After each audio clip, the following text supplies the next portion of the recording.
അച്ഛൻ വാങ്ങിച്ചെന്ന കളിപ്പാട്ടം കൊണ്ട് നടക്കണ ഇഷ്ടപ്പെട്ടാ കുഴപ്പമൊന്നുമില്ലേ? മകൾക്ക് ഇനിയും കളിപ്പാട്ടം വേണോ?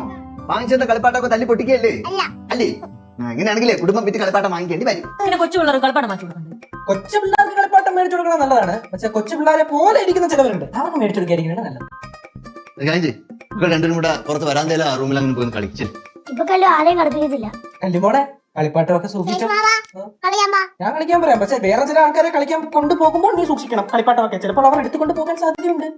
ഇറങ്ങി പോടെ, പിള്ളേർ കാണുന്ന ചൊറിയണവൻ. പിള്ളേരെ പോലെ നമ്മൾ ചൊറിയാൻ പോകില്ലല്ലോ. അയ്യോ, പിള്ളേരെ പോലെ എന്നാ നമ്മൾ ഈ പറയുന്ന ആളെ 5ാം ക്ലാസ് 6ാം ക്ലാസ് വരെ കാണിച്ച കണ്ണന്തിരികളെ കുറിച്ചൊന്നും പറയാതിരിക്കണാണ് നല്ലത്. കണ്ണന്തിരം എന്ന് പറഞ്ഞാല് കുസൃതി വികൃതി. പക്ഷെ ഇവൻ കാണിച്ചതിന്റെ വികൃതി കുസൃതി എന്നൊന്നും പറയാൻ പറ്റൂല. അത് കണ്ണന്തിരം തന്നെയാണ്. ഒരുമാതിരി മനുഷ്യനെ ദ്രോഹിക്കുന്ന വികൃതി. കുട്ടുമാമ കുട്ടുമാമ നീ കാണിച്ച ഓരോന്നും പറയട്ടാ. ഒരു കാണാണോ? ആവശ്യം